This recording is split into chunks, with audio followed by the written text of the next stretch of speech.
Thanks for this chance to talk with everyone about groups today. I'm going to walk through, as Christine said, I'm going to talk about group rates because there's two different ways to do group rates. And so in that, I'm going to look at two different ways, and I've got a couple different screens all set up for me just so that I can keep moving and go along this way. So group rates, as I'm going to do, before I go into building them, I want to show in a quick session here. In group rates, we have two different ways of doing groups rates. We either have the custom rate that people are very familiar with, and that custom rate is a single flat rate for each room type over the entire length of stay of a group. So if you've got a group and you've got king rooms and they're $99 for that, or you've got queen rooms that are $109, or anything else that way where you've got a flat rate that does not change for things over the whole time, you can use that and you will use the custom rate. The second option is to actually use group rates, and that's where we're going to start with. And group rates have a couple of different reasons of why you might want to utilize them. I like to use them if you've got things that you're varying items with, that you've got a rate that says, you know, Sunday through Thursday it's going to be $99, but Friday and Saturday it's going to be $109 or something else, where you've got those types of things. Or if you need to put restrictions on rates. So I'm going to talk about building those rates and show you a couple different things I've done. So in my setup, so in settings and rates, just before I go there, we have rate types, and everyone may recall them from building rates initially, if you're doing rates or if you aren't. Rate types dictate two different things. They deal with viewership, so things that are tagged as corporate rates, like this very bottom one, aren't viewable to in a general search. Public items are going to be done in a general search, but group is going to be allowed, that it's going to allow us to attach these rate types, these rates that are tagged as a group rate type, to our groups. They do have, so they are set up that way. The other one that we talk about rate types being used is in your rate management and going that way, but we're not going to go into there today. We're just going to talk about our rates. And so if we look at rates, I'm going to use my lovely filter in the upper right-hand corner that I don't think we use enough of to find just my group rates. And I see that we have a variety of different group rates put out here. So I've got two different things. I've got a group rate one that I built out, and it's a really flat rate. It lets me make changes and go from there. So if you don't want to build a rate code each and every time for a group, this group rate is a great way to do it. I've done this, and I'm going to show you how I'm going to use this one in a second. Didn't want to use that code. I've got this, I've built it out, and this rate code is set up for group rate one. I've got a code for it. I've got all of my room types built and attached to this rate code, and I don't have to, but I always recommend doing that, especially for your group rates. And then I have this rate built out, and I've built it for all of my room types out until the end of 2019. But you'll notice that I've just put a rate of $9.99, and I use a $9.99 rate for something that, you know, in case somebody's ever looking at it and says, holy good smokes, what's going on with this rate? You know right away that it's something that's not a standard rate and it's not something that really should be booked. So I built this out as $9.99 rates. I've also built for Sean's this hotel, we aren't charging any extra for adults or children, but if I needed to and update things, I could say that everyone gets charged extra $10 adults for the third and fourth person in a room. As also remember that if you do not have anything in these, that it's going to, and I don't want to overwrite that since I'm going to update that, and I've got a few things. If you don't have data in there, we will not return a room type or pricing that way. So if you don't have the child rate in there, and somebody calls and says, I'm coming in for this group and I have 2 adults and 1 child, we won't return room types for it because we don't have pricing for it. So I can build this rate and it works just that way. So this is a rate I've built and I'm going to use generically, and I'll show you one way to do that. The second way that you can do a group rate is a specific rate just for this. And in this, I'm going to use my example group that I built out. And this group rate is the same thing as it pulls up here in a moment. I've built out my rate details. I've put all my information in there. I've put in all of my specific market codes that I want to use. I've marked that this is not commissionable. As well, I put in, because we have a 24-hour cancel, I put in a cancel policy, but I can apply a specific cancel policy. And moving forward, you'll also see that I set up all of my rooms. And the last portion is that I've set a time frame for this, and this rate is only open from the 21st to the 28th of June. It has rates that go Sunday through Thursday, and I have a second set of rates that apply to this for the Friday and Saturday within that time frame.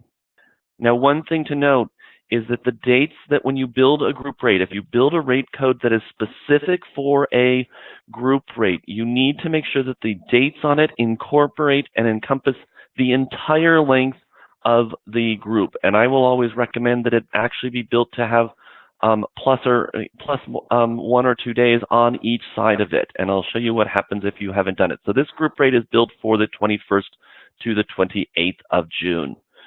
So building the group rates, though, is really simple. It's the same way you've done it. The only difference is that you need to tag it as the type of group versus any of the others. And so once it's tagged as your group type, and you could have multiple in there, it's going to be allowed to be into our groups.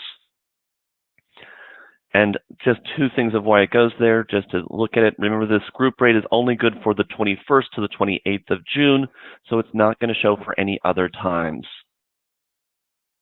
So now if I look at this group rate, I started to build this first webinar, and this particular one uses my group rate 1, which is that first rate that I showed you that I built out. And I'm going to do a couple different things with that. And so if you also notice, the other reason why I said this particular group is built for the 5th to the 11th of June, the other rate code we built is for the 21st to 28th of June, and notice that that group rate is not showing here. So I did this, and I've attached group rate 1, and I've built out some blocks. But the last thing before I show you of what I've done with the blocks and talk about that is I'm going to show you in the rate manager of why I like this. So here is this group rate, and it is my group rate 1. If you see that I've actually just pulled out group rate 1, it's nothing else. I've gone through and I put in over the dates of the group that I said, oh, instead of being 999 rate, I've put in room type rates for each of my different rooms. As well, I put a restriction on the nights of the 8th and 9th of June. So you can say that these are both Friday and Saturday night have a 3-night stay through over there. This may become helpful if you're doing something like this for wedding blocks or something else where you want to encourage and force somebody to do this, because on a rate code like this group rate 1, I can put a restriction on it. If I use my custom group rate, there is not a methodology or way to put a restriction on there. So it's going to always just open.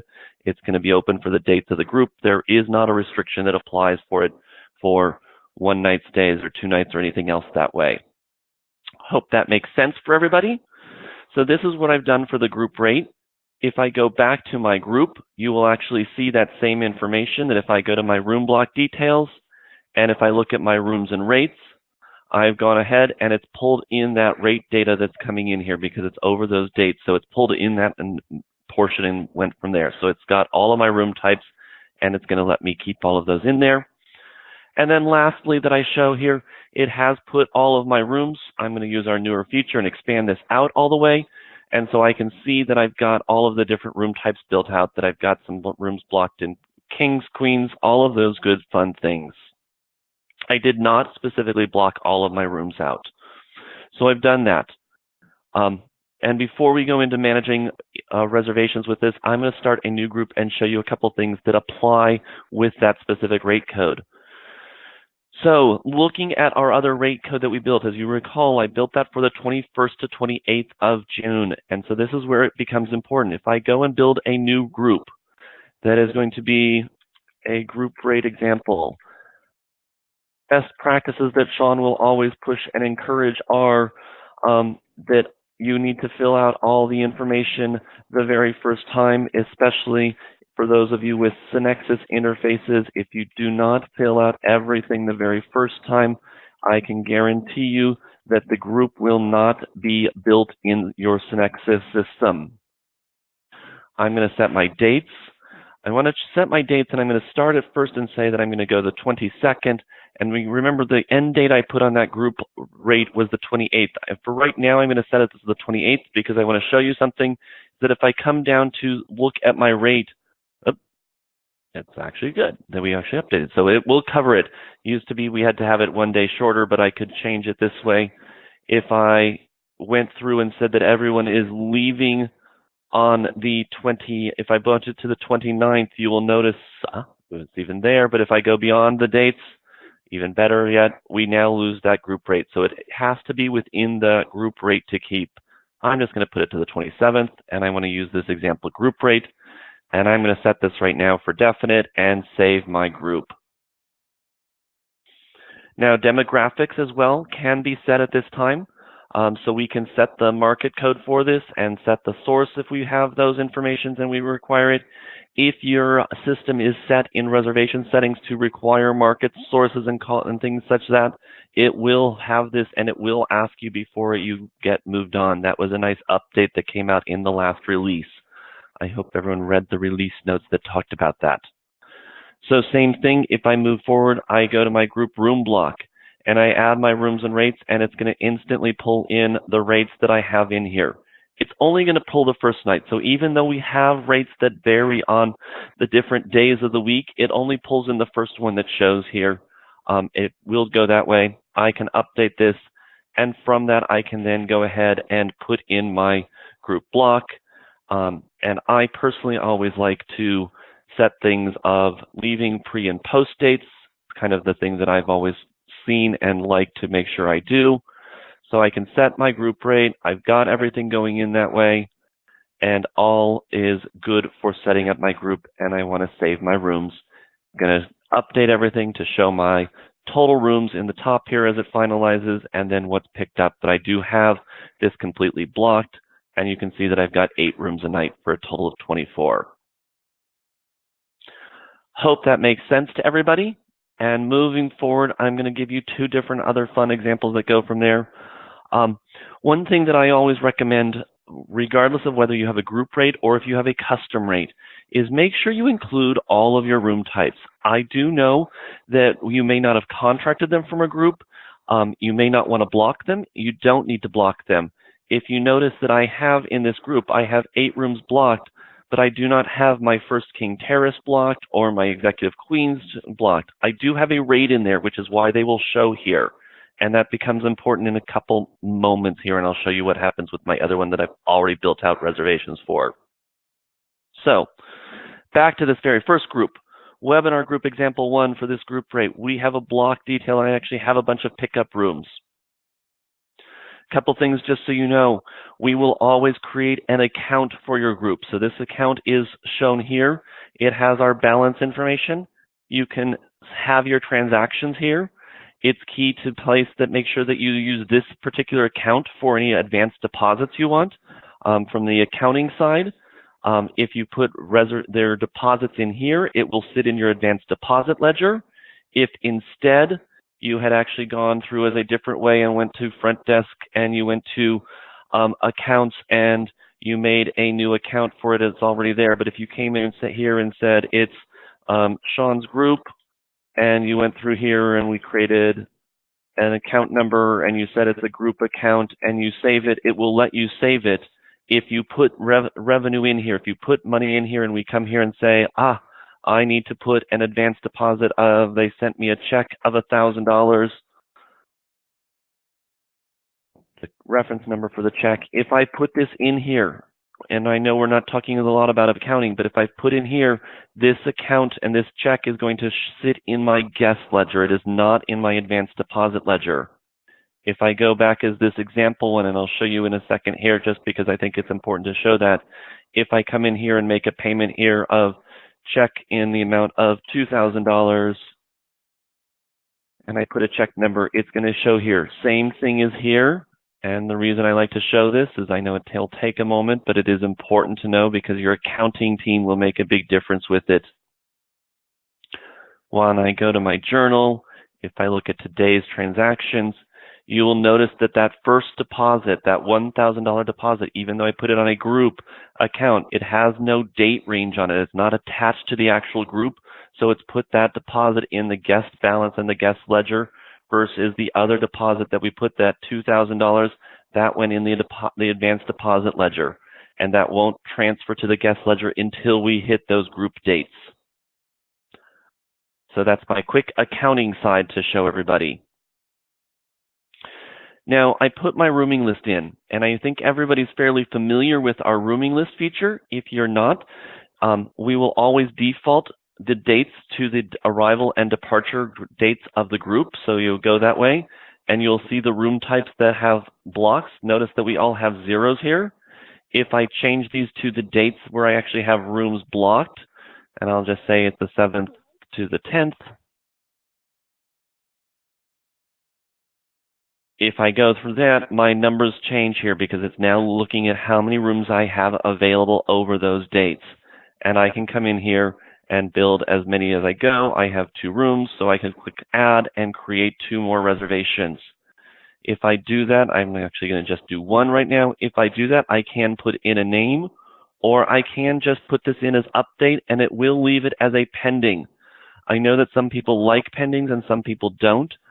Pending allows you to actually have a physical reservation number for things. It will show on your rooming list that you have it, and then you could come in after the fact of doing that. So you could come back in here and later on and say that we've got Maria Smith coming in and update that information for you.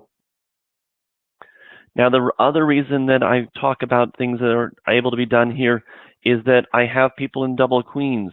If I look at Christine and say, you know what, I need to move Christine and I want to put her into a First King Terrace, even though I don't have it, it's going to allow me to change that room. Because I have that price, I can easily change her to that First King Terrace. As well from here, I can assign a room, so I can put her in a specific room if I want to. And if I needed to for that, I could go ahead and move her from that into go ahead and assign her go to her actual stay card. And now you will notice that she was originally in the Premium Queen at that $150 rate. When we moved her to that First King Terrace, it did update her rate to the $180 rate for the group on those room types. And last things, just as a fun reminder, once we've done things this way, we do have our plus sign here. So if I needed to get a very simple email or print the simple rooming list, I can do that from here. As well, I can also use those same features to say, please go ahead and auto-assign all of my rooms, and it will assign rooms either high to low or low to high, depending on your hotel settings, but it will assign rooms that are available and going from there. If it was my day of arrival or my day of departure, I could as well check them all in or check them all out. So those are quick things that you can do. And the last thing is that if you actually had a rooming list that you had multiple people that were pending or other things, you can come in here and edit the names and say, you know what, Maria is now changed and she's actually now Jones. And Jane, and anything else that way. So you can update names and go that way. And the other feature that you have as well there is you can add a company guest as needed. So just a couple different things of how you can manage rooming list and people there. So that's one thing to do and go that way. Room block, just as a couple other things that go to here. I'll pull in my rate I'm going to show you. We have our room block and things that way. I'll actually release it in a few moments. If you recall, on this particular rate code, I put a 3-night restriction. Where that will come into play is if my lovely front desk team gets a call and says, I need to come in for my example group. If I come in and they're saying, I need to come in, I'm only looking for June 7th for 2 nights. And I say the group, and I come in and go to my rooms and rates to get my availability. They're going to get no availability for this because it has a 3-night minimum stay restriction. So I can come here and use my lovely little pullout and change this to say, I need this to be the 10th now. It now refreshes, and I have that group rate available, and I see the rooms that are available blocked out, and I can book that same reservation. I can add on any add-ons that we've done and need to do if I want to do those things. And I can search the history for past guests and find them if they're there. Look at that, and we can see that information about the number of times the person has been here in the past. So we have those same pieces of information to update people on. And I'm not going to put in a credit card today, but we've got all those same items, and it goes through that same basic process of our reservations. And that applies us and keeps our restrictions and apply those restrictions. So it does stop people from booking a 2-night stay or things that way. Now, if I go back to my group here and go from here, I will always go in, and I didn't talk about it the first time. When we create a group, the release date will automatically default to the first date of your block. So I actually changed this release date to be the 1st of May. One thing that is important to know about that is that this release date will release as the night edit rolls into the 1st of May. So as it rolls from April into the 1st of May, it's going to release it at that point in time. If you go in and you hit your release date, and on the 2nd of May, Sean says, holy crud, I needed to change this. If I put rooms back into this block, they will remain there and it will not release automatically unless I change my date. So now, before I do it, there are 2 ways to release rooms. If I hit up and said, I've hit all my things, I can use this release now. But one other feature that you can use, one that I actually really like as well, is that from your availability calendar, if you go to your groups and you go to the date time frame in June that we're looking at for this, we'll see our group and we'll go from here. We will see our daily pickup. I can come in here and release just a single day's worth of rooms. So it will drop the block to what I have on the 4th and match that. The remainder of the days are maintained. And if I look at my web block, I will see as well that as it refreshes, it has dropped that block. All the other dates remained. And I can do that. And the last thing I can do is I can just release it all. It will release everything that is not picked up and match my pickup to my block to my pickup. So those are some quick fun things to talk about as far as rates for building out groups, for doing some management of things within there. I'm about to open up the lines for everybody else for questions and answers. Like Christine said, you can send them via text or you can speak them, but I'm going to go ahead and open this up. So everyone is now Good. Quick question on the group. If we have a buyout and we want to use a group code for a guest to book their reservation from our website, do we have to make it a group code and rates, and then that's where we apply the code? Off the top of my head, I'm remembering you're in TravelClick. If you wanted to go to a group and pull the group rates, you would build a group here in Rover and send that up to TravelClick, and then use that group rate and have the group bookable. And I know that TravelClick, Synexus, and Windsurfer, for anyone who are using different CRS systems, can give you an actual rate, a link that books into it and goes that way. If you wanted to do if you were doing it without doing a group block, if you had a buyout and people were doing something there, I wouldn't as much use a rate code from there because it's gonna, there's some trickiness. I mean, you could do it that way, but I think the group will give you a little bit more flexibility with it and using that. And I like the ability to use a rate code that you can go from there. So same type of thing as even if you have a buyout, you can put those restrictions on it. Okay, so just set it up like a regular rate and then it would be available for that date range and nobody else would be able to book it because it's secured for the group. Correct. Okay, great. That's what I thought. Thank you, Sean. My pleasure. Who else has great fun questions? If you wanted to use like the group rate 1, and then you went into your rate manager and you changed the rates, would you only be able to use it for that one group on those specific days? On those specific dates, yes, unless you're giving the same rate to another group. Okay. So sometimes what I've done for a couple people is I've done group rate 1, group rate 2, group rate 3, so that I can have 3 different things. If I need to have overlap of something else, that if I'm doing it and I look at it and say, great, if I use that idea in my rate manager and I've got a group that is, since I know I've got this in June,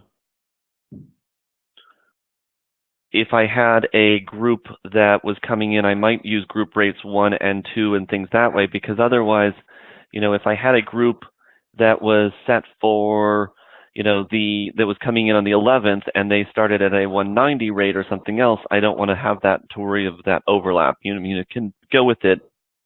But if you had 3 groups that were all the same rate, you could easily use the same group rate 1 on there. Okay. If that makes sense. Yes. But I like to have like 1, 2, and 3 because then I could have, I've got group rate 1, which is being used from the 5th to the 10th of June, and I've got group rate 2, which is being used from the 9th to the 14th, and overlap things there. Okay, thank you.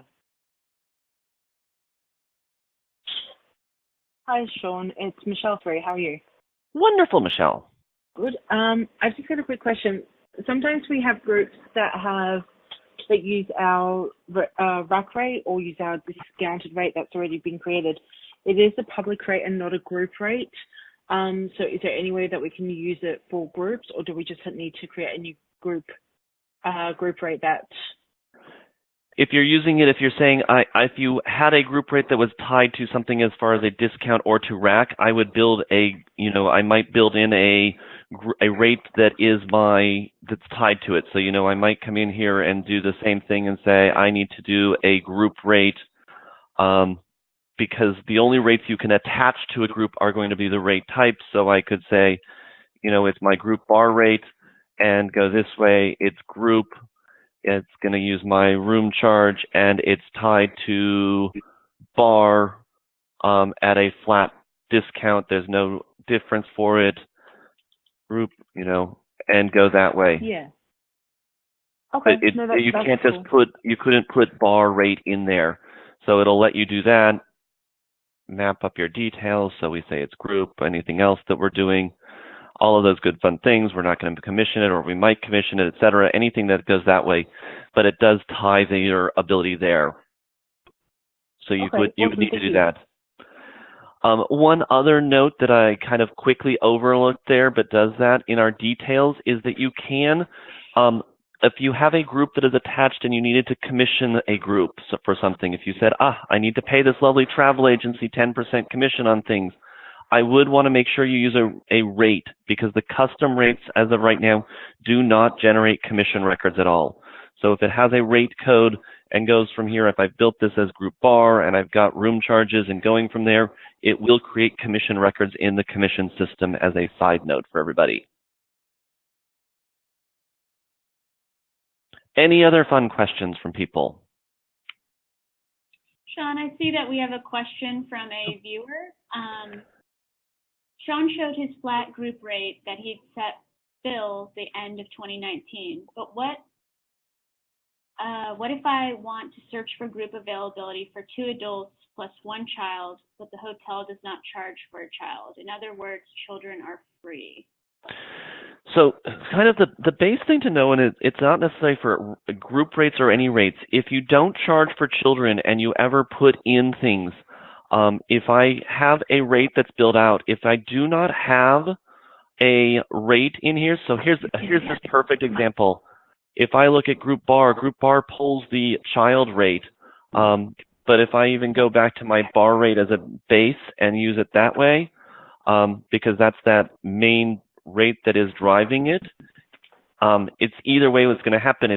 Even though you don't charge for children, you'd want to have a 0 in there, because we don't have. Here's that perfect example. Which time frame is this? This is January 1st till the end of this year.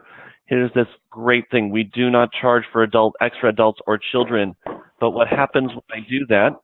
Oops, bear with me.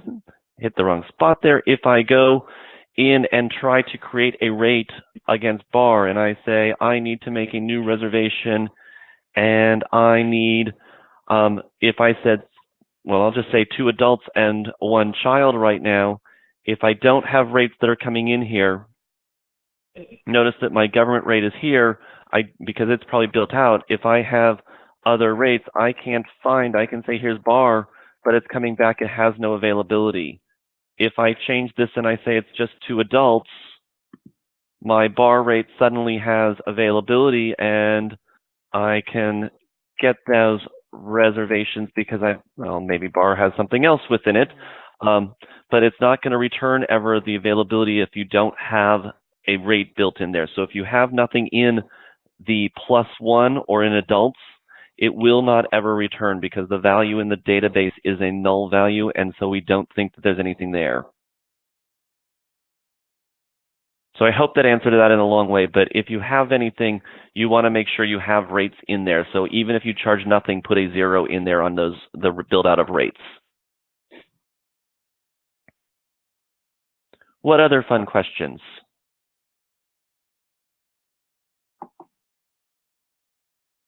It's Michelle again. I have another quick question, if that's okay. It's fabulous.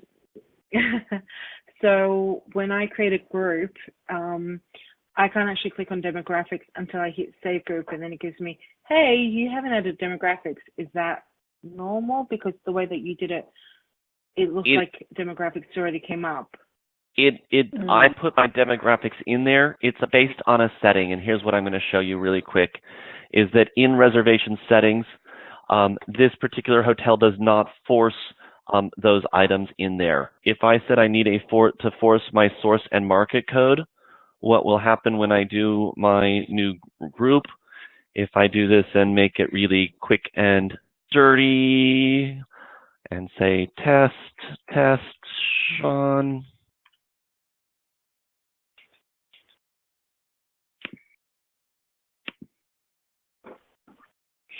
Just make it the 22nd till the 24th, then I'm going to pull in definite and group rate 1.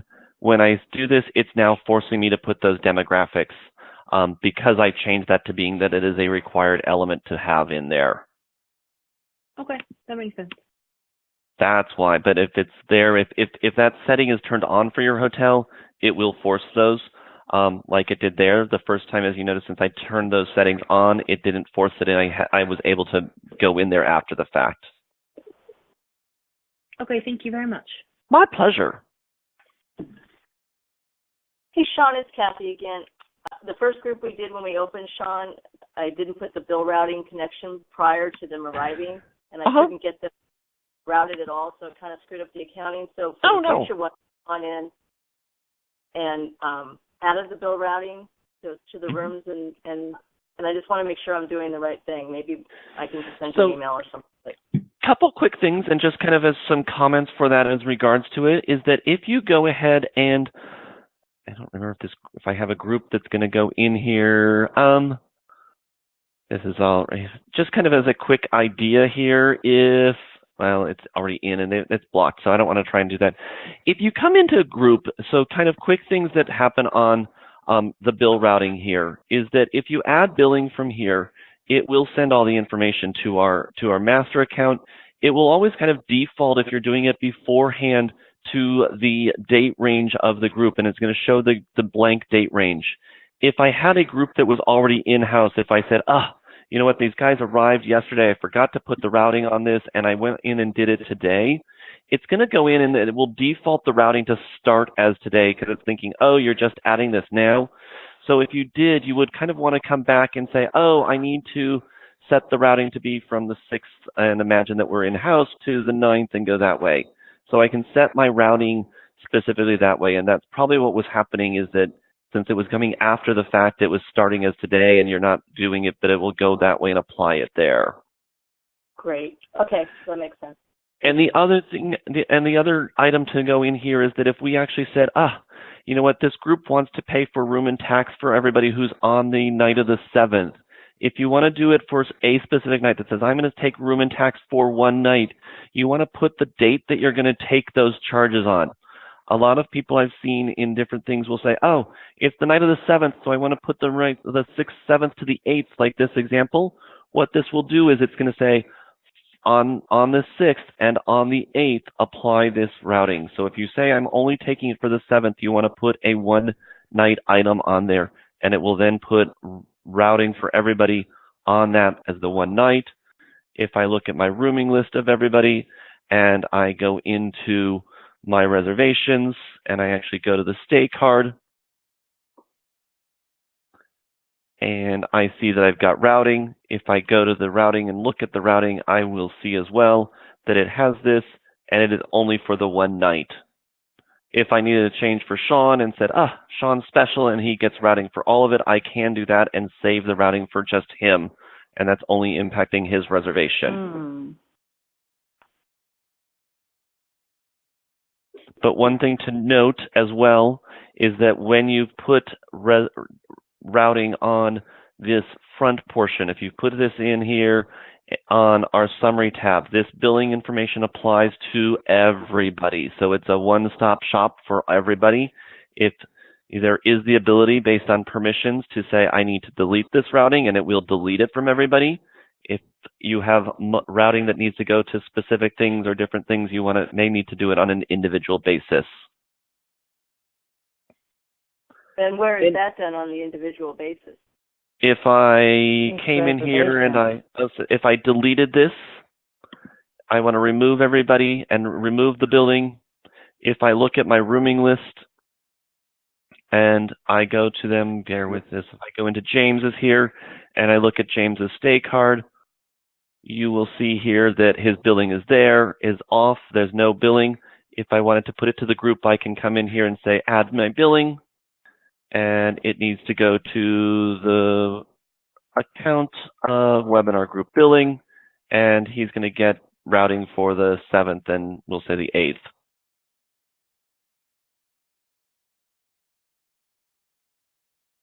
And that will apply just to James's reservation. It does not apply to anybody else's. Great, thank you. My pleasure. Hey, Sean, it's Susan. Just real quickly on what you said in the webinar earlier, the deposit will sit in the guest ledger if the group doesn't have dates.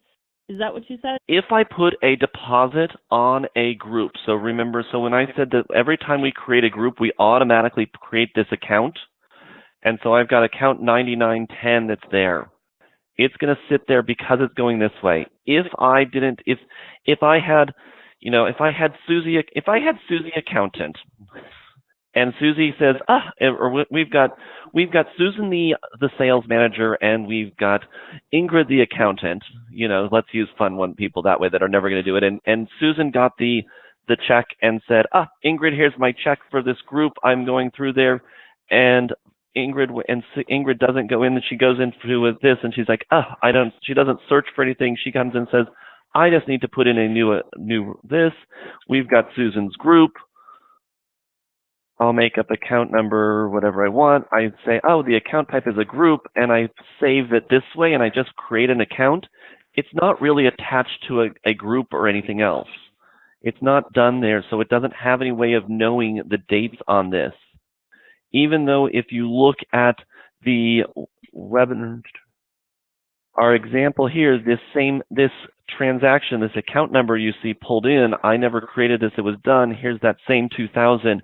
This is tied back to the actual group and thus has dates on it. So it's just when you make an account, if you create your own account from Front Desk and Accounts, it doesn't have dates on it. And so the system goes on the presumption that it is a house account, even if you set group, it doesn't have any dates to tie it to. I hope does that clear it up a little for you? Yes, I'm thinking about procedurally what's the correct thing to do with something like this, because if you've got I guess my quick answer for you is that if you have groups that come in and get a deposit, and somebody comes and says, here's my deposit for the group, is that you want to have that accountant, as I hit the wrong button, I want my accountant or my accounting person to go into my groups and find it and say, I need to come in here and post the transaction here, even though they can still do it from accounts, because I've got account number 9911, but I would post it here, because that way you're going to go this way, and you're just going to, they're posting it here, they put the $500 deposit, they put it this way, it's posting it here, it just, that way they know they're hitting the group account, because otherwise I'm still going here, and if I'm going to Front Desk Accounts, invariably I say, what was it? It was 9011, I think it was. Here's my same deposit. I can put a payment here. I've got that same payment availability. They could put in a deposit this way and say, I got, $800 in cash. They can post it either way, but that way, by going through the group menu, they know that they're putting it on the specific group, and they're not going, wait, I think I've done this, or they see it, so you're going to go there. It's one of those key ones that people think about, and I've watched a couple accounting teams that they're like, well, I created all these house accounts, and I tagged it as group, and you're like, right? But it's not tied to the group, and it's going that way. And now you have two accounts, which is fine. I mean, you can have multiple accounts, but it's just not going to post into it. It's going to sit in the guest ledger and not in the advanced deposit ledger, and that makes accounting teams unhappy, right? I really appreciate everyone taking a little longer today. We went a little longer than our usual 25 minutes type thing, so thanks for all your attention. As Christine mentioned, we will have the recording of this available. She'll send that out, so if you've got the questions later or things come back up, feel free to reference it or open a ticket with the support team and do that way. So have a great day, and thank you much for everybody.